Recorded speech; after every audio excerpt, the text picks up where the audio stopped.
Morning, dear students.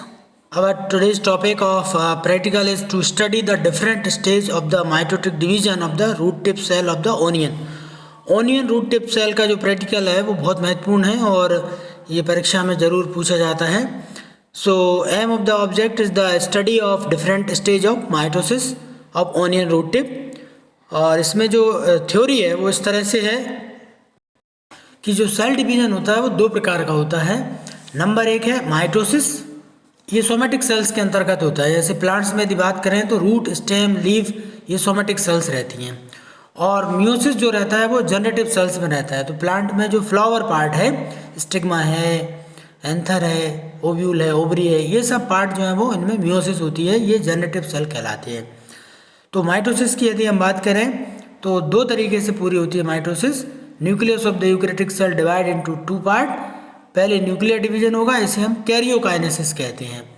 और फिर cell division होगा, इसे हम साइटोकाइनेसिस नाम से जानते हैं. तो यहाँ हम कैरियोकाइनेसिस की स्थिति के बारे में चर्चा कर रहे हैं कि न्यूक्लियर डिवीजन जो है वो 4 स्टेज के द्वारा होगा. प्रोफेज, मेटाफेज, एनाफेज और टीलोफेज के द्वारा. यहाँ आप देख रहे हैं चारों स्टेज आपके सामने लिखी हुई हैं. तो सबसे पहले ये प्रोफेज है, number 1. Number 2 metaphase, number 3 anaphase और नंबर 4 टीलोफेज. ये तो हम जो बुक में दिए हुए डायग्राम इसके माध्यम से समझ सकते हैं. प्लांट सेल की बात हो रही है तो सबसे आउटर लेयर जो रहती है सेल वॉल रहती है और सेकंड जो लेयर रहती है वो प्लाज्मा मेम्ब्रेन है. इसके बाद न्यूक्लियर मेम्ब्रेन जो है डिसअपियर होना शुरू हो जाती है. प्रोफेज की पहचान है कि न्यूक्लियर मेम्ब्रेन अब डिसअपियर होना शुरू हो जाएगी और क्रोमोसोम में 2 क्रोमेटिड आपको धागे के रूप में दिखाई देने लगेंगे. Second stage is metaphase. Metaphase में स्पिंडल फाइबर फॉर्मेशन होने लगता है और ये जो क्रोमोसोम है ये इक्वेटर पर आना शुरू हो जाते हैं. इसको हम इक्वेटर बोलते हैं. इक्वेटर पर आना ये पहचान है कि ये जो मेटाफेज सेल स्टेज है. थर्ड है एनाफेज. डॉटर क्रोमोसोम जो है वो दूर दूर होना शुरू हो गए, हुए नहीं है बट दूर दूर होना शुरू हो गए हैं. और टीलोफेज अवस्था जो रहती है फोर्थ स्टेज, इसमें डॉटर सेल जो है वो अलग अलग हो गई हैं. एक ये सेल हो गई, ये सेल अलग, यानी एक सेपरेट सेल जो है वो 2 सेल में डिवाइड हो जाती है. इसे हम इस तरह से हम माइक्रोस्कोप में ये डायग्राम देख सकते हैं. आप यहाँ ध्यान से देखिए. ये पहली स्टेज है प्रोफेज, जिसमें कि क्रोमोसोम स्कैटर्ड दिखाई दे रहे हैं आपको. न्यूक्लियर मेम्ब्रेन डिसअपियर्ड हो गई है, ठीक है. और ये स्कैटर्ड होते हुए प्रोफेज. ये मेटाफेज स्टेज में आप देखेंगे कि ये पूरे के पूरे स्पिंडल रूप में आपको इक्वेटर पर दिखाई दे रहे हैं. ये भी मेटाफेज स्टेज है.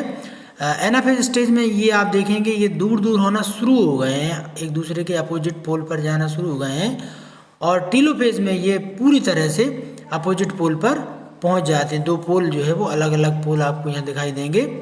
क्रोमोसोम पूरी तरह से 2 सेल में डिवाइड हो जाते हैं. इस तरह से एनाफेज तक पहुँचते पहुँचते पूरी एक सेल 2 सेल में डिवाइड हो जाती है.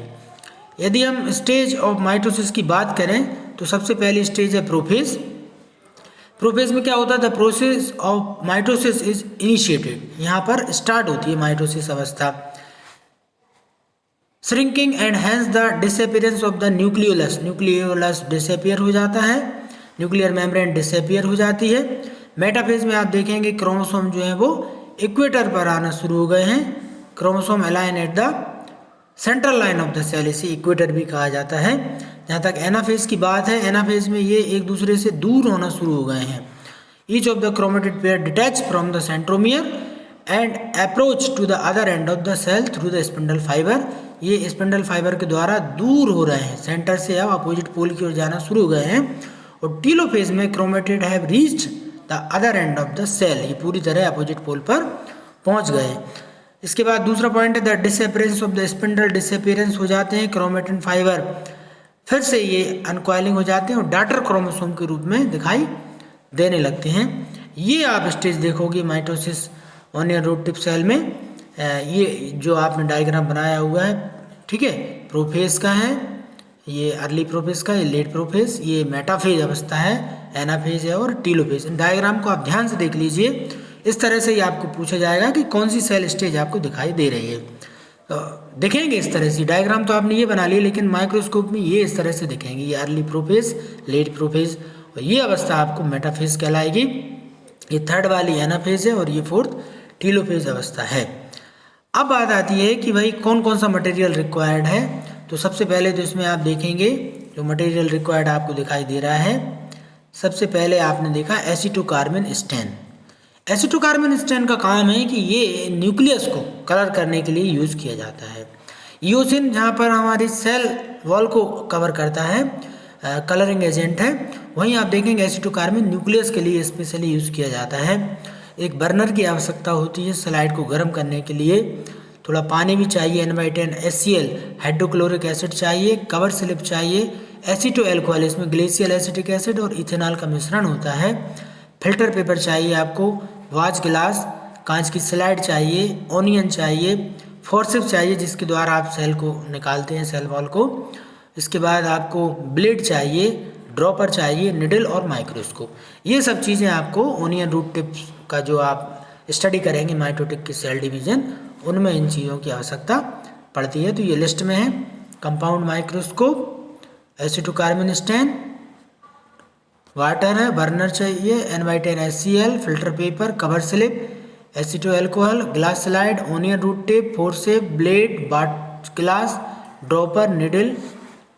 ठीक है। मेथड ऑफ एक्सपेरिमेंट, सबसे पहले ओनियन को टाइल के ऊपर रख लेंगे, शार्प ब्लेड की सहायता से सबसे पहले इसकी स्किन जो है वो निकाल लेंगे और रूट को साफ करके और पानी में 2-3 दिन के लिए रख देंगे ताकि रूट टिप जो है वो ग्रो हो जाए। जब रूट टिप ग्रो हो जाती हैं तो उसके बाद काम आपका चालू होता है। इट में टेक अराउंड 4 to 6 डे। तो रूट जो नई रूट आती हैं वो 4 से 6 दिन में दिखाई देने लगती हैं। 2 से 3 सेंटीमीटर की रूट टिप को आप ट्रिम कर लीजिए। The help of forcep shift it to a vial holding freshly prepared acetic alcohol में इसको डाल दीजिए। Allow the root tip to remain the vial for 1 complete day. दिन भर के लिए उसमें ग्लेशियल एसिटिक एसिड में आप डली रहने दीजिए इन रूट टिप को। The help of forcep pick 1 root tip set on a new glass slide. उठा के ग्लास स्लाइड में डाल दीजिए फोर्सेप के द्वारा और उसमें ड्रॉपर की मदद से N/10 HCl जब हम उसमें डालेंगे तो धीरे धीरे उसमें एसीटोकार्बन स्टैन भी इंट्रोड्यूस करेंगे हम 2 से 3 बूंद। इससे क्या होगा, न्यूक्लियस जो है वो चारों तरफ से कलर को एब्जॉर्ब कर लेगा। स्लाइटली जब इसको गर्म करेंगे बुनसन बर्नर के द्वारा, इसको जलना नहीं चाहिए, सूखना नहीं चाहिए, बल्कि थोड़ा सा हल्का हल्का सा गर्म करेंगे उसको। इसके लिए हम क्या करेंगे, स्लाइड को थोड़ा सा हिलाते भी जाएंगे ताकि ये पूरी तरह ड्राई ना हो जाए। एक्सेसिव स्टैन को जो है फिल्टर पेपर के द्वारा अलग कर लिया जाएगा। The more stain part of the root tip, जो भी ज़्यादा स्टैन है इसको क्या करना है, more stain part of the root tip can be trimmed with the help of blade. ज़्यादा मात्रा में यदि रूट टिप का भाग है तो उसको ट्रिम कर लिया जाएगा ब्लेड के द्वारा। फिर पानी उसमें थोड़ा सा डालेंगे, निडल के द्वारा हम कवर स्लिप को माउंट कर देंगे और हल्के हाथ से उसको दबाएंगे फिल्टर पेपर कवर करके चारों तरफ से। इसके कारण क्या हो जाएगा कि जो आपका मटेरियल है वो स्क्वैश्ड हो जाएगा। और अब इसको जब माइक्रोस्कोप में हम ऑब्जर्व करेंगे तो आपको क्लियर डिफरेंट टाइप की स्टेज दिखाई देंगी। The slide containing the stained root tip cell is placed on the stage of the compound microscope. On the root tip can be prepared and squeezed in a way that allow them to flatten on a microscopic slide। और जब हम chromosome को देखेंगे तो उसमें आपको prophase, metaphase, anaphase और telophase इस तरह से दिखाई देती हैं। प्रिकॉशन की जहाँ तक बात है, ऑनियन पील को हमेशा एक ब्रश के माध्यम से लेना चाहिए, हाथ से नहीं छूना चाहिए। It should be folded, it should not be folded, उसको मोड़ना नहीं है। The staining of the material should neither dark not too light. जितनी आवश्यकता है उतना ही हम स्टैनिंग मटेरियल यूज़ करेंगे। एक्सेसिव स्टैन जो है वो वाटर के द्वारा उसको धो दिया जाएगा। और कवरिंग करते समय ये ध्यान रखना पड़ेगा कि किसी प्रकार का एयर बबल नहीं आना चाहिए। तो ऑब्जर्वेशन करेंगे तो ये हमें पता चलेगा कि डिफरेंट टाइप की जो आपको सेल स्टेज दिखाई दे रही हैं, प्रोफेज, मेटाफेज, एनाफेज, उनमें सबसे अधिक समय प्रोफेज के द्वारा लिया जाता है और एनाफेज जो है वो सबसे कम समय में होती है। उम्मीद है आपको ये टॉपिक अच्छा लगा होगा। Thank you.